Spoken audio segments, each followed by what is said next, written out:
The Cold War, it's thought of as a conflict with no casualties. But for thousands of U.S. Americans working at nuclear research laboratories across the United States, it was anything but.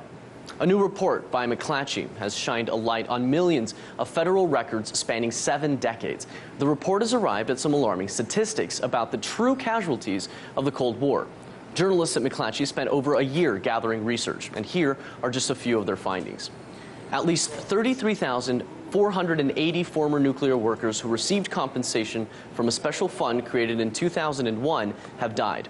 It's estimated that it's cost taxpayers $12 billion in payouts and medical bills for the more than 53,000 other workers. Despite the creation of a special fund for those exposed to radiation, less than half of those who have applied have received any money.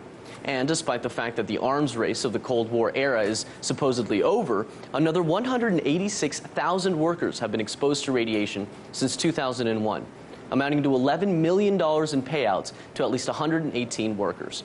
Now, this investigation looked at records across 10 states where the U.S. has nuclear laboratories, finding that the issue of radiation exposure is not a Cold War relic, but rather an ongoing problem that continues to damage lives and cost billions of dollars to American taxpayers.